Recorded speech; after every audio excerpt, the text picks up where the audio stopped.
Rankers met YouTube channel में आप सबका स्वागत है। दोस्तों, आज हम बहुत ही खास ऐसी जानकारी लेने जा रहे हैं जो हमारे जीवन में अत्यंत महत्वपूर्ण है। तो चलिए सीधे हम आज अपने टॉपिक पे जाते हैं। आज का टॉपिक है, अगर बैंक से लोन लेने वाले व्यक्ति की मृत्यु हो जाए तो लोन किसे चुकाना होगा, क्या कहता है आरबीआई रेगुलेशन।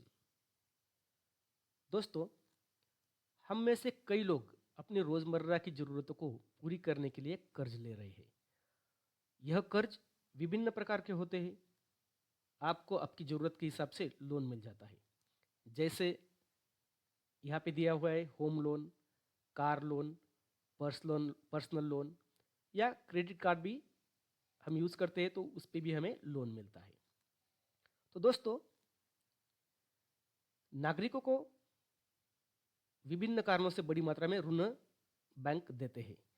इस बीच अगर आपने बैंक से लोन लिया है या लोन लेने की तैयारी कर रहे हैं तो आज हम आपके लिए एक बेहद ज़रूरी और काम की जानकारी लेकर आए हैं। क्या है देखो, आज हम आपके लिए जो जानकारी लेके हाजिर हुए हैं, अगर किसी व्यक्ति ने बैंक से लोन लिया है और उस व्यक्ति की मृत्यु हो जाती है तो भारतीय रिजर्व बैंक यानी आरबीआई उसके लिए क्या नियम बनाए हैं कि उक्त लोन कौन चुकाएगा। दरअसल यदि किसी भी प्रकार का ऋण लिया जाता है तो उधारकर्ता को एक निश्चित ऋण अवधि यानी ऋण अवधि के भीतर ऋण चुकाना होता है। अगर कर्जदार ऐसा नहीं कर पाता तो उसके खिलाफ कानूनी कार्रवाई की जाती है।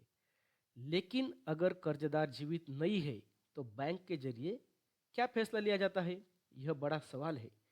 इस बीच आरबीआई ने ऐसे आयोजन के लिए कुछ नियम तैयार किए हैं। आज हम इन्हीं नियमों को जानने जा रहे हैं। यदि कर्जदार की मृत्यु हो जाए तो बकाया राशि का भुगतान कौन करेगा। वास्तव में यदि उधारकर्ता की मृत्यु हो जाती है तो ऋण कौन चुकाएगा, यह ऋण के प्रकार और ऋण कटौती पर निर्भर रहेगा। देखो, इस बीच यदि personal loan, home loan, car loan और क्रेडिट कार्ड पर लोन लिया जाता है और उक्त व्यक्ति की मृत्यु हो जाती है तो इसके लिए अलग अलग मानदंड है। ये जो सब लोन यहाँ पे दिए गए हैं, ये चुकाने के क्या है, अलग अलग मानदंड है। तो हम एक एक करके अब पूरे देखेंगे। अगर होम लोन लिया गया है तो कर्जदार की मृत्यु के बाद उसके उत्तराधिकारी है उनको कर्ज की शेष राशि चुकानी पड़ती है। यह एक नियम है। यदि वह ऋण चुकाने में असमर्थ है तो बैंक संपत्ति की नीलामी करके ऋण की वसूली करते हैं। बराबर। हालांकि यदि होम लोन का बीमा कराया गया है तो बीमा कंपनी से बैंक ऋण राशि की वसूली करेगी। देखो दोस्तों, हम अगर होम लोन लेते हैं तो उसके साथ हमें बीमा बीमा जो होता है वह कराना बहुत ज़रूरी है, क्योंकि अगर हमारी इसके होम लोन के दरमियान कुछ मृत्यु हो गई तो यह जो लोन है हम जिनसे बीमा कराएंगे वो कंपनी अगला जो बाकी जो लोन होगा वो इसका भुगतान करेगी। इसलिए यह बहुत ज़रूरी है। आगे देखते हैं। यदि टर्म इंश्योरेंस लिया गया है तो दावा राशि नामांकित व्यक्ति के खाते में जमा कर दी जाती है और कानूनी प्रक्रिया पूरी हो जाती है। कानूनी उत्तराधिकारी केवल बकाया राशि से भुगतान का हकदार है। टर्म इंश्योरेंस भी हम ले सकते हैं, इसीलिए इसके द्वारा भी हमें मदद हो सकती है। ये रहा होम लोन के बारे में। यदि होम लोन लिया हो और कर्जदार की मृत्यु हो गई तो इस प्रकार बैंक उसकी वसूली कर सकती है।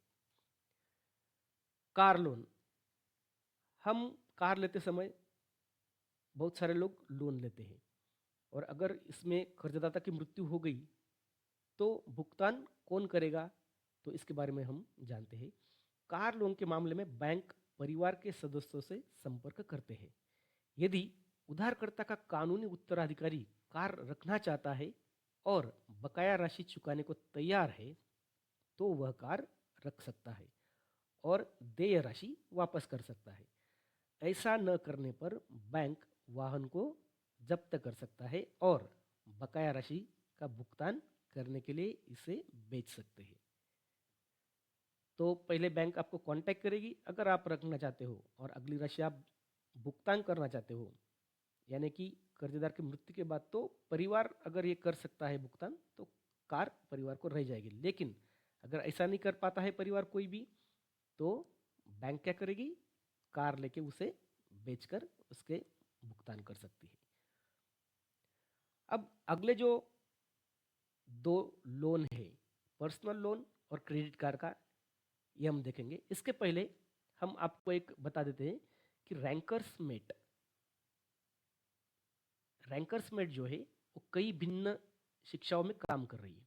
जैसे कि स्कूल में होने वाली जो कॉम्पिटिटिव एग्ज़ाम होती है स्कूल लेवल की, यानी फिफ्थ की स्कॉलरशिप की एग्ज़ाम होती है जो महाराष्ट्र स्टेट में ली जाती है।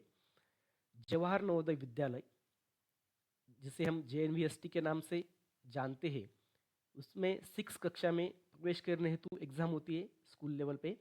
ये ऑल इंडिया ली जाती है। NMMS एग्ज़ाम है, ये भी ऑल इंडिया की एग्ज़ाम है, इससे हमें स्कॉलरशिप मिलती है। और एक सैनिक स्कूल में प्रवेश 6ठी कक्षा में करने हेतु एग्ज़ाम आती है। तो इन सब एग्ज़ाम में 2 विषय बहुत ही महत्वपूर्ण है, जो कि एक मैथ है और यानी गणित, और दूसरा जो है मानसिक योग्यता, जिसे हम बुद्धिमत्ता चाचनी ये भी बोलते हैं, अंग्रेजी में इसे बोलते हैं इंटेलिजेंस टेस्ट। इसके रैंकर्स मेट ने बहुत ही अच्छी युक्तियाँ और तरकीबें और सूत्र यूज करके एक सिलेबस तैयार किया हुआ है, यानी ट्रिक्स एंड स्ट्रैटेजीज हम इसे बोल सकते हैं। तो इसमें बहुत कम समय में ये जो एग्ज़ाम में आने वाले सवाल है, ये क्लियर करने के लिए कुछ ट्रिक्स दिए गए हुए हैं। बहुत ही बढ़िया सिलेबस ये है। तो अगर इसकी हमने तैयारी की तो बच्चे मेरिट में ज़रूर आ सकते हैं। तो इसलिए अगर इसमें तैयारी करने ये जो एग्ज़ाम दिए, इनमें अगर कोई भी बच्चा तैयारी कर रहा है, तो आप ज़रूर रैंकर्स मेट का एक अभ्यास जो सिलेबस है वो आप ले सकते हैं। बहुत ही कम प्राइस में ये सिलेबस अवेलेबल कर दिया गया है, बहुत ही कम प्राइस में, जो मंथली ट्यूशन की फ़ी भी नहीं कर सकती, इतने कम प्राइस में दिया है। और ये सब सिलेबस अंग्रेजी यानी इंग्लिश और मराठी माध्यम में अभी रेडी है। तो आपको अगर ये लेना है तो नीचे वेबसाइट दिया हुआ है, गूगल पे आप सिर्फ वेबसाइट पे जाइए https://www.rankersmet.com। ये वेबसाइट पे आप जब जाते हैं तो आपको सब सिलेबस और उसकी प्राइस दी गई है, आप कहीं से भी वहाँ से परचेस कर सकते हैं बहुत कम प्राइस में। तो आप ज़रूर एक बार इसे ट्राई करिए, मेरिट में आने के लिए बहुत ही अच्छा है। ठीक है, थैंक यू। हम अपने टॉपिक पे और जाते हैं आगे। पर्सनल लोन और क्रेडिट कार्ड का जो लोन है, ये थोड़ा अलग लोन है। एक्चुअली हमने ऊपर जो दो दो लोन देखे, इसमें हमने क्या किया होता है, कुछ ना कुछ बैंक के पास गिरवी कुछ रखा हुआ होता है, बराबर। लेकिन पर्सनल लोन और क्रेडिट लोन में क्या है कि इसमें हम बैंक के पास कुछ देते नहीं है। तो इसलिए क्या होता है कि व्यक्तिगत, अगर व्यक्ति की ये लोन लेने वाले, पर्सनल लोन और क्रेडिट कार्ड का लोन लेने वाले व्यक्ति की अगर मृत्यु हो जाती है कर्जदार की, तो इसका भुगतान कौन करेगा। इसके लिए बहुत ही ये अहम जानकारी है कि व्यक्तिगत और क्रेडिट कार्ड ऋण ऐसे ऋण है जिनमें कोई संपार्श्विक नहीं होता है। इसलिए बैंक कानूनी उत्तराधिकारियों या परिवार के सदस्य से देय राशि की वसूली नहीं कर सकता है। हालांकि सह खरीदार इसे चुका सकता है। यदि नहीं तो बैंक को इसे NPA यानी नॉन परफॉर्मिंग एसेट घोषित करना पड़ता है। तो इसका भुगतान बैंक परिवार से या किसी से नहीं कर सकती, बराबर। तो अगर कर्जदार ने कर्ज लिया है और उसकी मृत्यु हो जाए, तो विभिन्न प्रकार के कर्जों की वसूली बैंक कैसा करता है, इसके हमने अभी जानकारी ली है और ये बहुत ही महत्वपूर्ण है। अगर आपको वीडियो पसंद है और ऐसी ही जो आपकी तरक्की करने वाली, आपको भिन्न भिन्न जो गाइडेंस करने वाली अगर कुछ वीडियो चाहिए तो हमारे चैनल को सब्सक्राइब जरूर करिएगा, लाइक करिएगा और बेल आइकॉन दबाइएगा।